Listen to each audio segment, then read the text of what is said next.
now a werewolf, rushed home and approached her sister aggressively. But with her remaining human consciousness failing, she didn't harm her.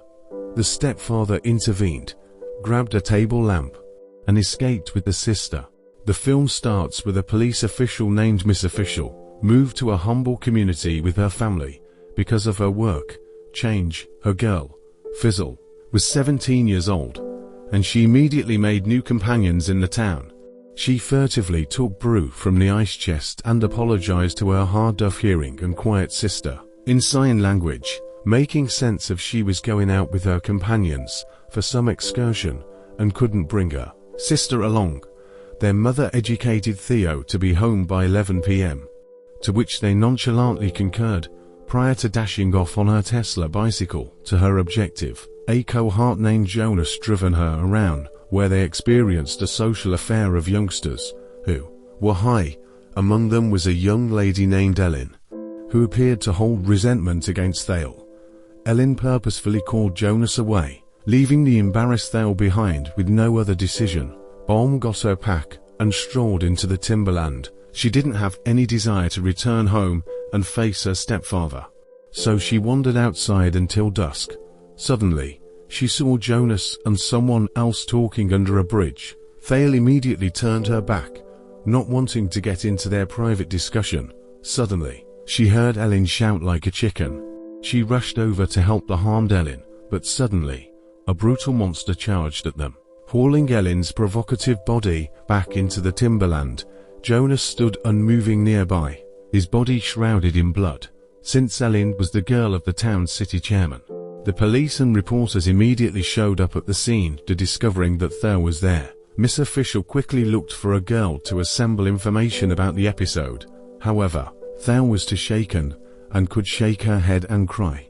At that moment, the police made a revelation. They found Ellen's cell and a cut-off monster finger not far away. The next day, Theo finally regained her self-discipline. She was hazy about the identity of the beast from the evening before, and couldn't provide any more information. The police then went to the school and questioned every student, not wanting to miss any clues. However, the interviews yielded little information. Even Jonas, who had been with Ellen, couldn't describe the attacker's appearance due to the darkness. Miss Official could only put her faith in the cut-off finger they had found, which was determined to belong to a wild wolf. After examining various sources later, the search Ellen's body was found. Her body was covered in scratches and indentations. Her right arm was completely torn off. It clearly wasn't the work of a human, but it didn't seem to be a wolf either, as there were significant differences in indentations. The doctor provided Miss Official with the contact information for a savage creature expert. Hoping they could help, the police quickly contacted the expert, and while waiting for his arrival, a strange old man, orderly, sneaked into the mortuary and lifted the white fabric to examine the indentations on Ellen's body. The following morning, Oldie went to the police headquarters to report the occurrence to Miss Official. He asserted that a werewolf went after Elorn, and that he had been hunting the animal since he turned into a grown-up. The police needed to get the werewolf and cut off its bloodline before the disease spread.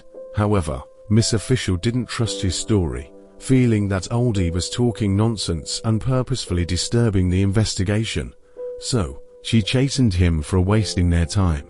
Oldie, however, had an agreeableness despite his age, and told her that he lived in the camping area. If she wanted to find him later, he advised her not to ignore the stone cavern to get the werewolf. He also gave her a shotgun, claiming it was the only weapon to stop the animal. He then secretly stuffed an entire box of slugs into Miss Official's jacket before he left. In the meantime, Theo got a message from Jonas, who wanted to meet her and talk. The two met at a bistro and, as the only two witnesses at the scene, both felt guilty about Ellen's passing, deeply submerged in the fear of that night. As Theo left the bistro, she was accosted by a group of boys who shared the talk that Theo was supposed to save Ellen, but abandoned her. Feeling even more bothered, Theo left Jonas and hurried back home. She had scratches on her shoulder, and the irritation from the wounds felt like a thistle persistently puncturing her heart, making it impossible for her to forget Ellen's terrible demise. Miss Official wanted to comfort her daughter, but failed.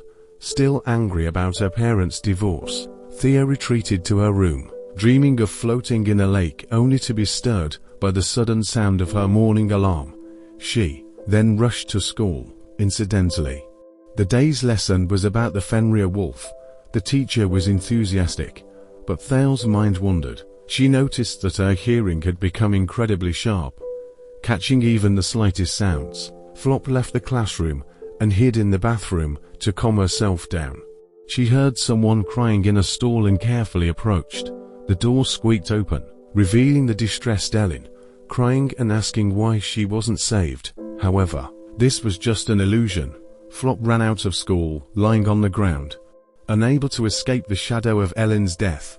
On the other hand, the creature expert arrived at the police headquarters. He carefully examined the indentations on Ellen's body and the severed creature finger found at the scene, affirming that a wolf had killed Ellen.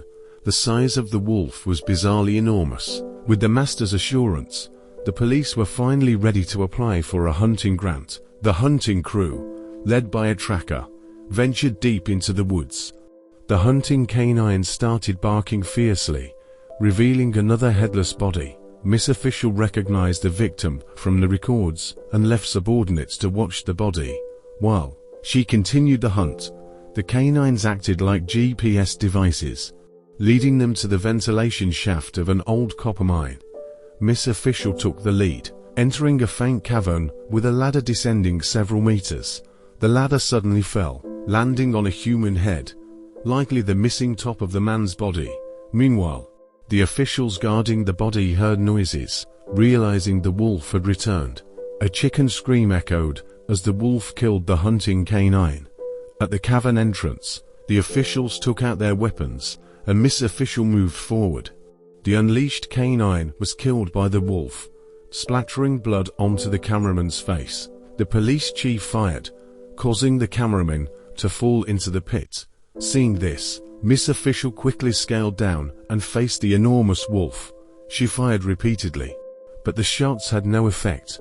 Finally, using bullets provided by the master, she managed to send the wolf to meet its end. Afterwards, Miss Official was treated for over a month and a half, while the police chief suffered severe injuries in intensive care. The city mayor and Miss Official reassured the public, explaining the situation.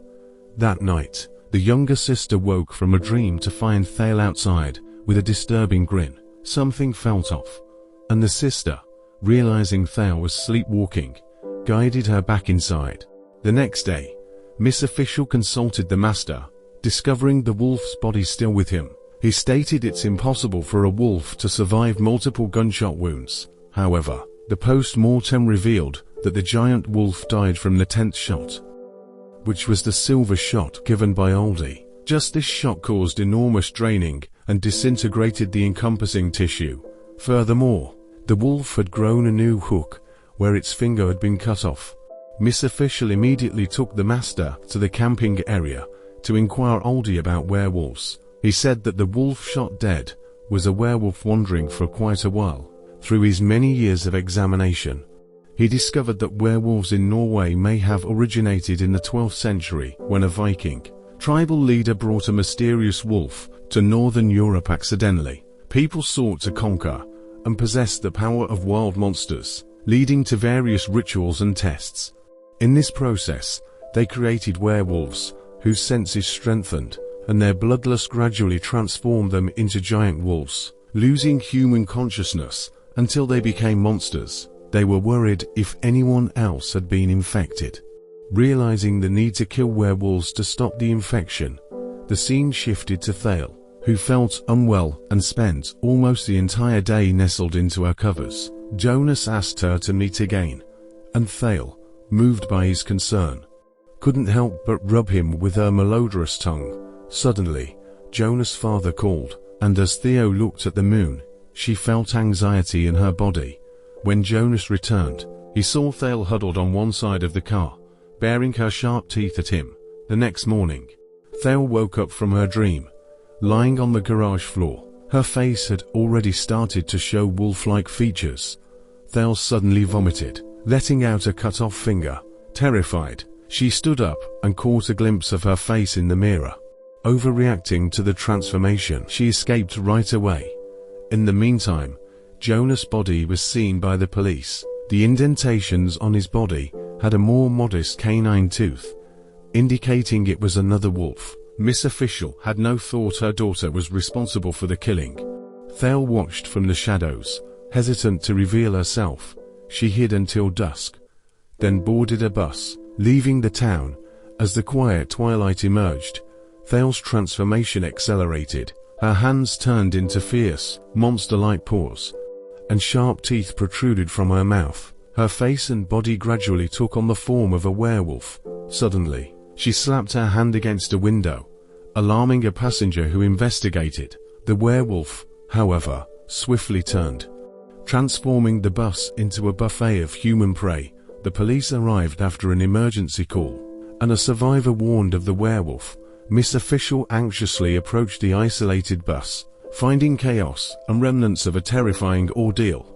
Anyway, the beast had vanished. The master received a lab report confirming human DNA on the werewolf's body. This prompted Miss Official to quickly track down her daughter's garments and watch the crashed transport. Understanding that Thale was responsible for the slaughter, later, Thale, now a werewolf, rushed home and approached her sister aggressively. But with her remaining human consciousness failing, she didn't harm her. The stepfather intervened, grabbed a table lamp, and escaped with the sister. The vehicle crashed, and he instructed the girl to hide. Bystanders witnessed the accident, only for the giant wolf, Thale, to jump out and start attacking people. The sister recognized Thale and communicated through signing, assuring her continuous defense. Miss Official arrived, aiming her weapon at Thale, who snarled defiantly, seizing the opportunity.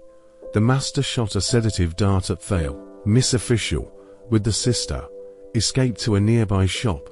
The werewolf appeared, but retreated when Oldie arrived in his car. After a strong impact, Thale survived and attacked Oldie, then turned towards Miss Official on the ground, biting her wrist. The sister, showing courage, grabbed the sedative needle and subdued Thale. Miss Official checked her werewolf daughter and bid a sorrowful farewell, loading a silver bullet into her weapon. The scene shifted to Miss Official in Thale's room, holding the silver bullet, leaving the ending open, suggesting that she might not have killed Thale, preserving the werewolf bloodline for a potential future revolution. Like and subscribe to watch more videos like this, and don't forget to turn on your notifications. That really helps my channel. Thanks for watching.